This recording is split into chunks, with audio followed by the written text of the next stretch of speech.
একটা ট্যাক্সি ডেকে উঠে পড়ে নীলিমা। বৃদ্ধাশ্রমে যাচ্ছে। আজও ওর ছেলে বৌমা ব্যাঙ্গালোরে নিজেদের সংসার চাকরি নিয়ে ব্যস্ত। মেয়ে জামাই মুম্বাইতে।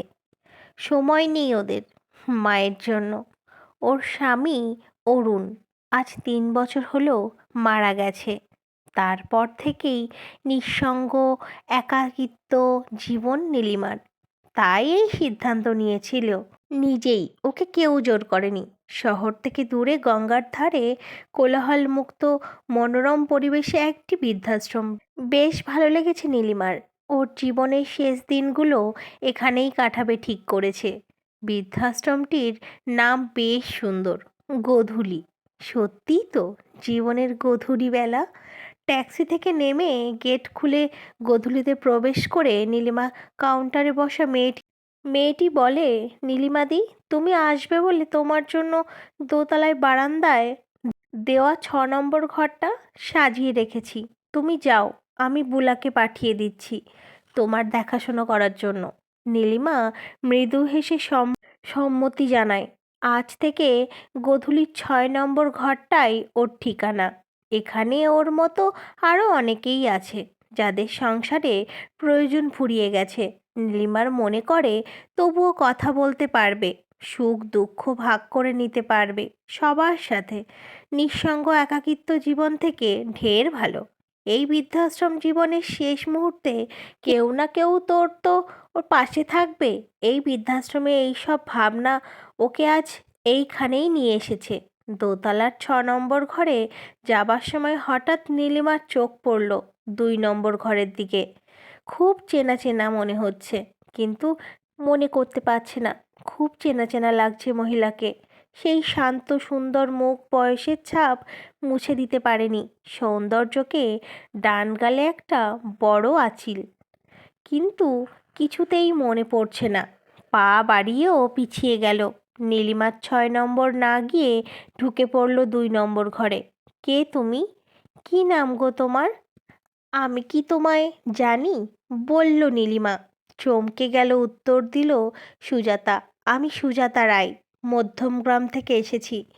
কিন্তু তোমাকে তো ঠিক চিনতে পারলাম না, শান্ত গলায় বলল সুজাতা। কমলা গার্লস স্কুল, বলল নীলিমা। সুজাতা? হ্যাঁ, বলতেই জড়িয়ে ধরল।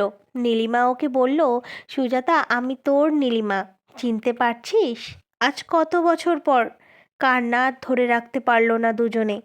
জীবনের শেষ অধ্যায়ে এসে আজ এইভাবে ওদের সাথে দেখা হয়ে যাবে, ওরা কোনোদিনও স্বপ্নেও ভাবেনি। ক্লাস 10 পাশ করার পর সুজাতার বিয়ে হয়ে গিয়েছিল দিল্লিতে। তখন তো আর এত ফোন ছিল না, আর কোনো দিন খুঁজেও পায়নি নীলিমা ওকে। তারপর নীলিমাও বিয়ে হয়ে যায়। সংসার সন্তান সহ ব্যস্ত জীবন নিয়ে দুই বন্ধু ভুলে যায়। ওদের বন্ধুত্বকে আজ আবার স্মৃতিগুলো জীবন্ত হয়ে উঠল। আলু কাবলি, ফুচকা, আমের আচার, ঝালমুড়ি, সব হারিয়ে যাওয়া শৈশব যেন ফিরে পেয়েছে কোনো এক ভূতের দেওয়া বরে। ওদের মনেই হচ্ছে না ওরা বৃদ্ধাশ্রমে আছে। মনে হচ্ছে ওরা ফিরে গেছে সেই কমলা স্কার্ট পরে ক্লাসরুমে। ওদের গল্প হাসি শুনে পাশের ঘরের অন্য মহিলারাও এসে গেছে দেখতে। ভুলা অবাক হয়ে দেখছে সুজাতার দিকে।